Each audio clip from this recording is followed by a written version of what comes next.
Ну, серьезно. Кажется, очень.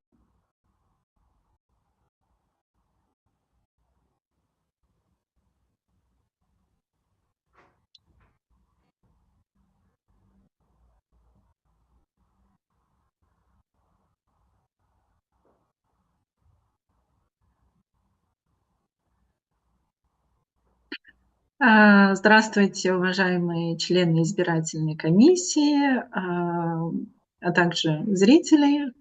Хотим сообщить о том, что сегодня, 12 апреля, проходит заседание избирательной комиссии.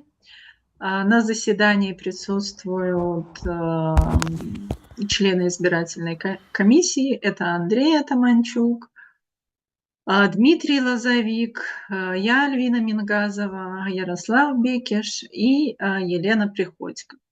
В силу пункта 4.11 положения о выборах в Координационный совет для принятия решений необходимым кворумом является 2/3 от количества членов комиссии, поэтому сообщаю, что необходимое количество членов присутствует, и заседание избирательной комиссии является правомочным.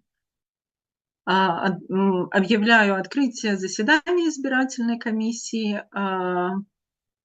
Также хотела бы сообщить, что на заседании присутствуют члены секретариата, которые отчасти являются непубличными лицами и не имеют права голоса. В связи с тем, что заседание избирательной комиссии проходит в первый раз, попрошу представиться членов избирательной комиссии. Начну я. Меня зовут Альвина Мингазова. Я родилась в Минске. В Минске работала адвокатом с 2005 по 2022 год в Минской городской коллегии адвокатов. 2 последних года нахожусь в Польше и помогаю в качестве юриста с другими членами нашей команды инициативы Free Belarus Center белорусам в Польше и в Украине. И передаю слово следующему члену. Меня зовут Андрей Атаманчук. Я юрист, адвокат Минской областной коллегии адвокатов, лишенной права на профессию в 2022 году по политическим мотивам. К сожалению, вынужден был покинуть Республику Беларусь и последние 2 года нахожусь в Литовской Республике.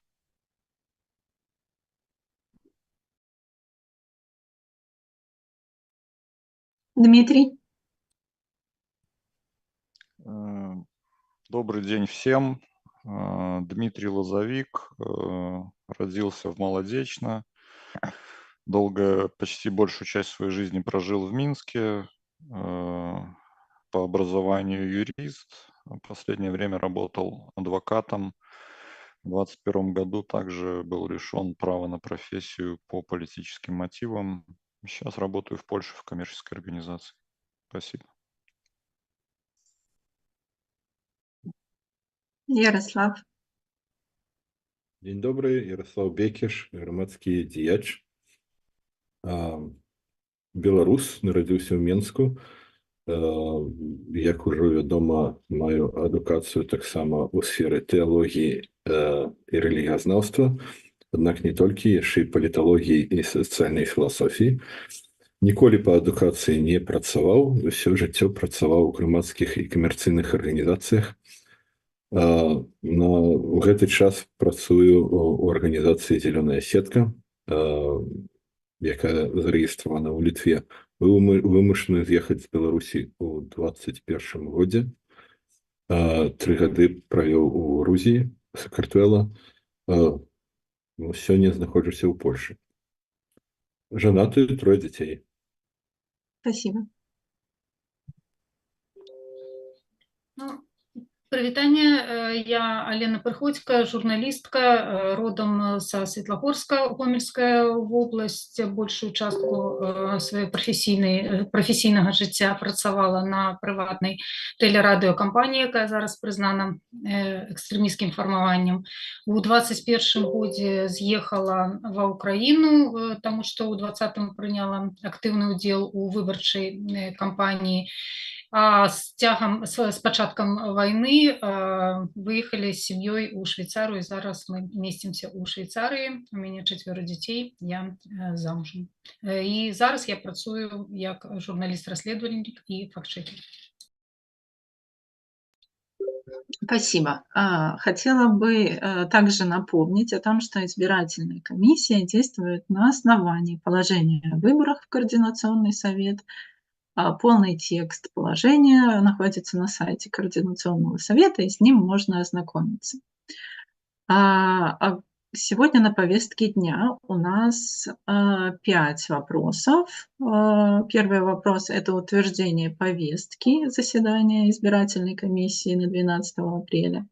Второй вопрос – утверждение регламента работы избирательной комиссии по проведению выборов в Координационный совет. Третий вопрос – предложение и выбор председателя избирательной комиссии.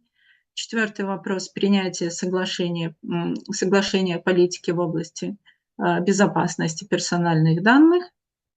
И пятый вопрос – обсуждение сроков избирательной кампании. Поэтому попросила бы перейти к рассмотрению вопроса номер 1. Если желающие высказаться по поводу изменения повестки либо дополнения. Если нет, тогда попрошу перейти к голосованию. Голосовать предлагаю в чате Zoom. Просто достаточно будет написать «за», «против», либо «воздержался», и я тогда посчитаю.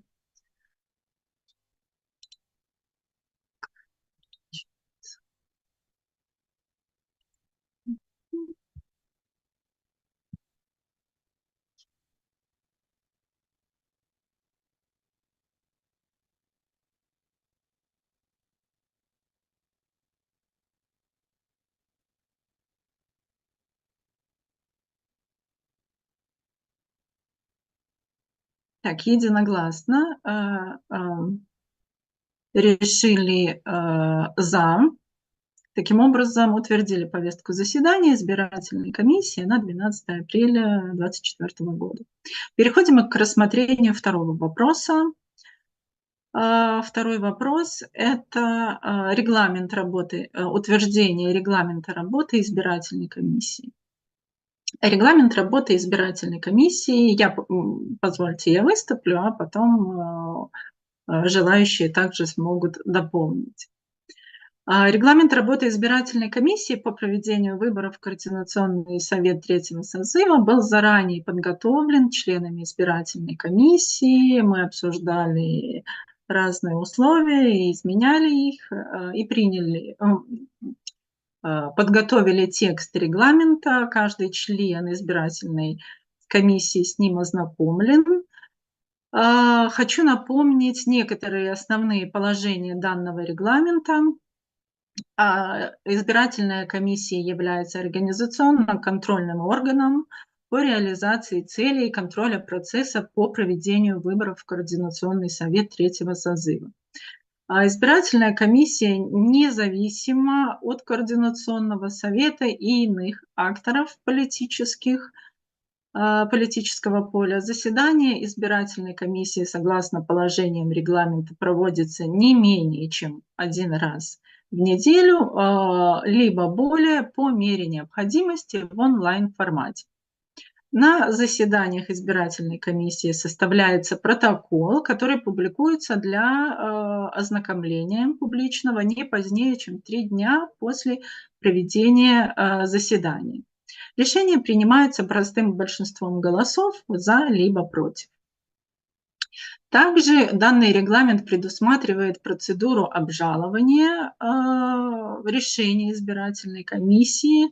Жалобу избирательная комиссия рассматривает в течение 72 часов с момента ее получения. С полным текстом регламента также можно будет ознакомиться. Он будет опубликован в свободный доступ. Поэтому, если кто-то из членов комиссии желает что-то дополнить по данному вопросу, то прошу дополнить и высказаться.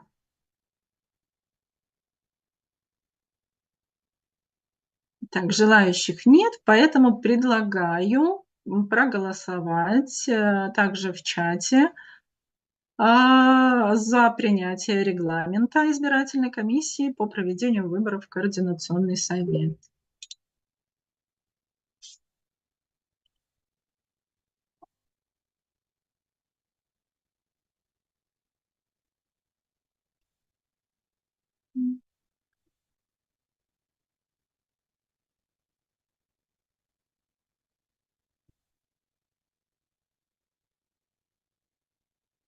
Так, у меня тут видно 4 голоса,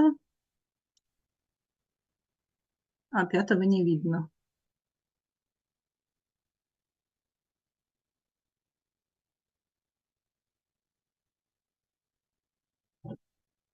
Так, Ярослав за, Андрей за, я за, Дмитрий за и не вижу Елены.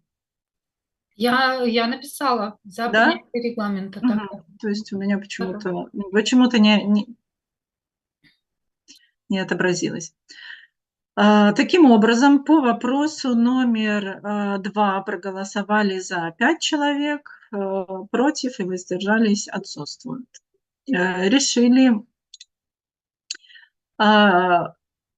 Комиссия решила утвердить регламент работы избирательной комиссии по проведению выборов в Координационный совет 3-го созыва. Таким образом, переходим к рассмотрению вопроса номер 3. Это выбор кандидатуры председателя избирательной комиссии. Попрошу коллег высказаться по указанному вопросу, если есть предложения. Слушаю. Да, Ярослав. У меня есть прапанова. Я б хотел прапанаваць кандидатуру Алены Приходько, якая з'яўляецца журналісткай і апроч іншым займаецца факт-чекінгам і ўжо шмат зрабіла для таго, каб КС існаваў, працаваў. Я ведаю, што Алена, як і я, ўжо падала заяву, якая была прынятая аб выхадзе з состава Координационной рады 2.0. Ну і Алена відавочна карыстаецца даверам не толькі чальцоў Координационной рады, але наколькі я магу глядзець яшчэ і нашым агульным даверам у выбарчай камісіі. Таму прапаную Алену, калі не будзе самаадхілаў.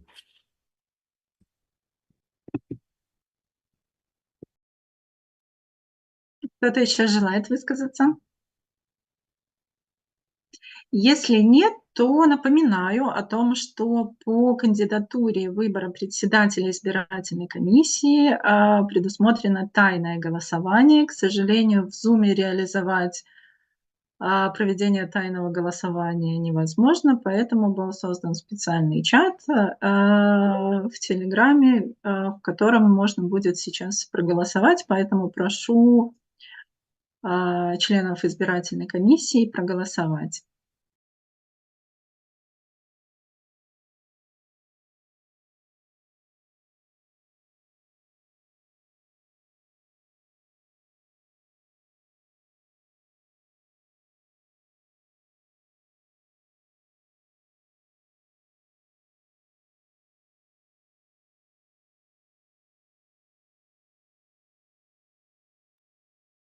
Все ли проголосовали?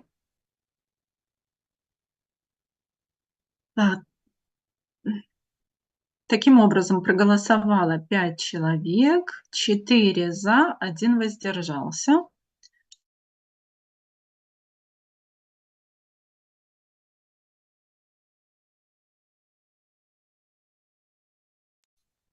Львина, пропал звук. Львина, микрофон. Да, извиняюсь. Таким образом, решили утвердить кандидатуру Елены Приходько в качестве председателя избирательной комиссии. Переходим к рассмотрению вопроса номер 4. Указанный вопрос звучит как принятие соглашения политики безопасности проведения выборов в Координационный совет. Избирательная комиссия работала не один день, вырабатывала определенную политику, соглашение о политике безопасности с целью обезопасить участников избирательного процесса. Полностью текст документа также будет выложен в свободный доступ, с ним можно будет ознакомиться. Хочу отметить о том, что избирательная комиссия приложит максимальное количество усилий, чтобы обезопасить персональные данные. Мы будем собирать минимальное количество персональных данных, исключительно, которые дадут нам право установить гражданство. Также данное соглашение предусматривает определенные действия в случае утечки информации о том, что указанные данные в такой ситуации перестанут собираться, они будут удаляться определенным образом. Однако, независимо от усилий избирательной комиссии, мы хотели бы напомнить, что каждый участник избирательного процесса должен понимать о том, что это соответствующие риски, учитывать возможность изъятия гаджетов, учитывать возможность давления. Поэтому все члены избирательной комиссии обращаются и просят в случае сомнений, конечно, делать выбор в пользу безопасности и не подвергать себя риску. Также впоследствии позже будут выложены совместно с консультациями с IT-специалистами определенные схемы безопасности по удалению ботов, по удалению информации. Поэтому со всем этим можно будет также впоследствии ознакомиться. Поэтому, может быть, из коллег кто-то хочет дополнить что-то по политике безопасности, по соглашениям. Да, Ярослав. Калі дазволіце, не по палітыкі як такавой, бо палітыка гэта абмежаваны дакумент, а аб тым, што стаіць за гэтай палітыкай. У нас уже была сустрэча з вядомым Паўлам Ліберам, і трэба пазначыць две асаблівасці тут. Першае, это тое, што выбарчая камісія не будзе збіраць даныя, а будзе іх верыфікаваць і верыфікаваць падлік дадзеных. Самі дадзеныя мы б хацелі і мы плануем, што яны не будуць нідзе захоўвацца доўгі час, і будзе немагчыма іх скрасці не з базы дадзеных, не з так званых сесій. Па-другое, выбарчая камісія в межах свайго мандата займаецца назіраннем і арганізацыяй выбарчых працэсаў. Мы не заклікаем грамадзян Беларусі удзельнічаць у выбарах або не удзельнічаць. Наша задача у тым, каб забяспечыць празрыстасць гэтага працэса. І таму я лічу, што дакументы, якія мы распрацавалі, якія акрэсліваюць палітыку бяспекі, дастатковыя. Дякую.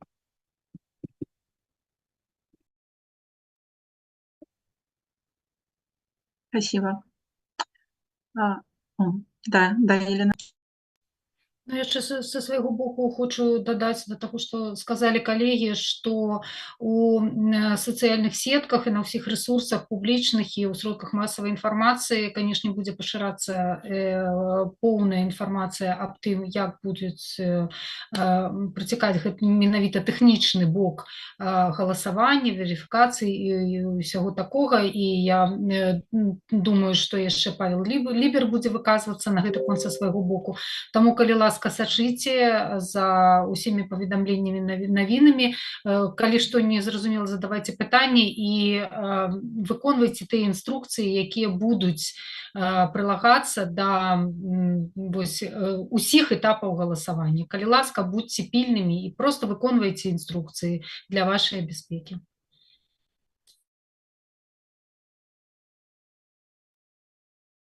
Спасибо. Тогда переходим к голосованию по вопросу утверждения соглашения политики безопасности, проведения выборов в Координационный совет. И по данному вопросу можно голосовать публично, поэтому Предлагаю написать в чате «за», «против» либо «воздержался».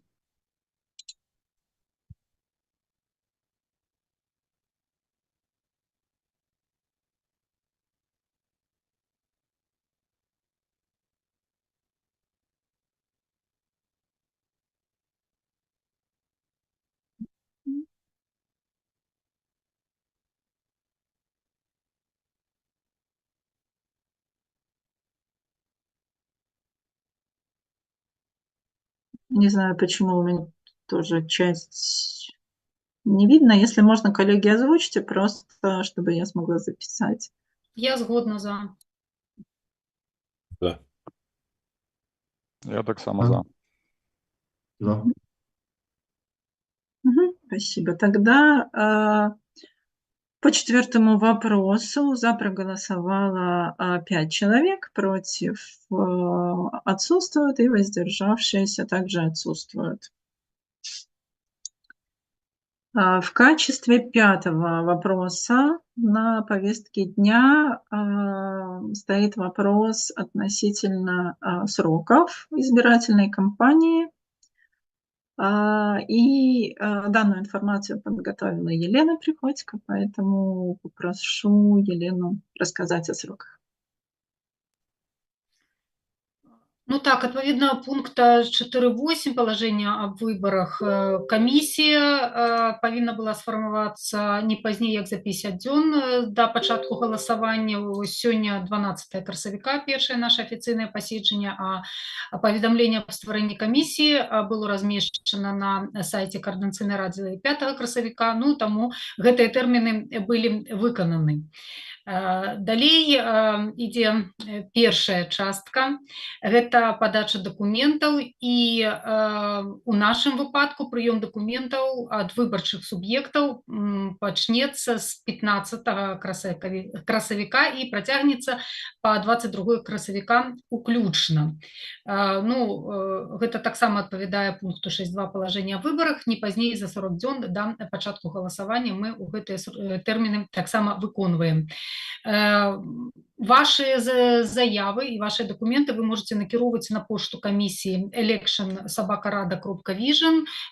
Уся інфармацыя будзе размешчана на афіцыйных старонках Координацыйнай рады, таму калі ласка сачыце. І яшчэ раз нагадаю, на пошту камісіі, ніякім іншым чынам, ніякім іншым ресурсам документы прымацца не будуць. Калі будуць выяўлены нейкія недахопы ў пададзеных дакументах, альбо там спатрэбіцца нейкія там акалічнасці высветліць, то на устраненне гэтых недахопаў адводзіцца тэрмін, які не перавышае 2 дзён. Па выніках разгляду камісіі, гэта будзе доўжыцца 3 дня ад моманту падачы дакументаў, прымаецца рашэнне аб рэгістрацыі выбарчага суб'екту і спісу альбо аб адмове ў рэгістрацыі. Гэтае рашэнне можна будзе абскардзіць цягам 2 дзён пасля яго вынясення і публікацыі. Ну і канчатковае рашэнне па спрэчках аб рэгістрацыі выбарчых суб'ектаў, ну і па ўсіх іншых акалічнасцях камісія павінна будзе прыняць не пазней як за 30 дзён да пачатку галасавання. Ну а пасля ўжо прыняцця рашэння адбудзецца так званае люсаванне па вызначэнню нумароў спісаў кандыдатаў выбарчых суб'ектаў для выкарыстання іх ужо у выбарчым працэсе. Такім чынам агітацыя як важная частка выбарчай сістэмы, на гэта адводзіцца тэрмін 1 месяц з 25 красавіка па 25 мая.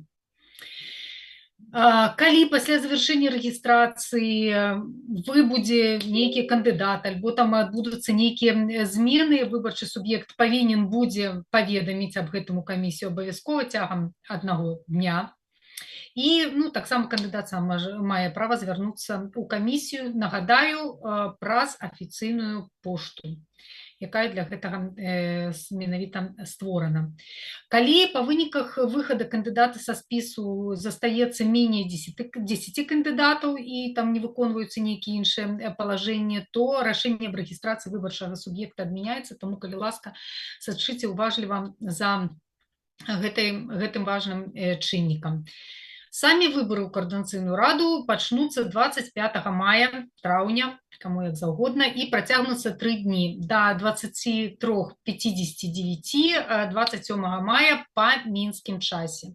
Яшчэ раз звярну увагу, усе прыёмы і увогуле ўсе працэдуры мы скіроўваем па мінскім часе, таму каб адразу усякія там спрэчкі ці пытанні зняць, сачыце, калі ласка, за часавымі паясамі таксама, таму што яны ў нас усіх розныя, мы адштурхоўваемся ад мінскага часу. Спісы кандыдатаў і выбарчыя праграмы выбарчых суб'ектаў будуць апублікаваныя на афіцыйным сайце Координацыйнай рады не пазней як за 30 дзён да пачатку галасавання.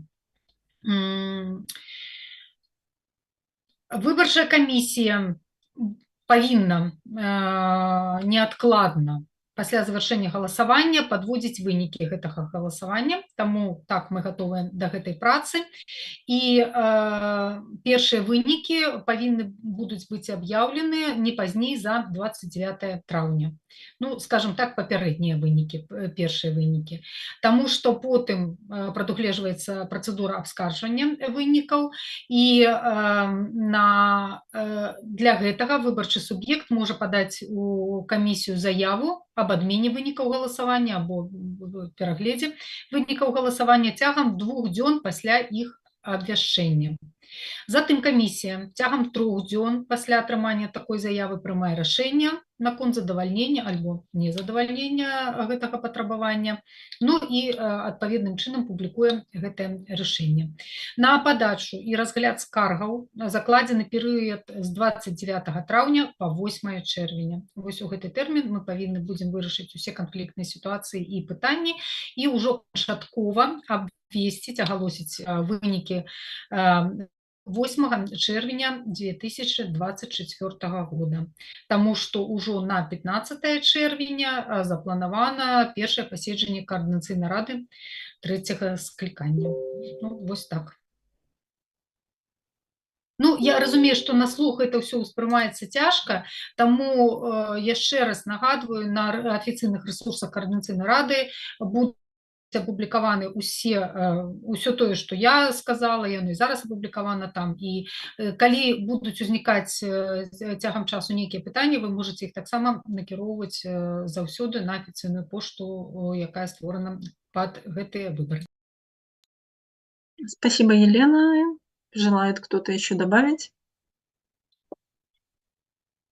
По 5-му вопросу голосование не предусмотрено, потому что указанная информация, она фактически утверждена самим положением о выборах. Поэтому все 5 вопросов рассмотрены на заседании избирательной комиссии. Благодарю всех за участие. И заседание избирательной комиссии объявляю закрытым. Усім дзякую. Дзякую усім за плённую працу.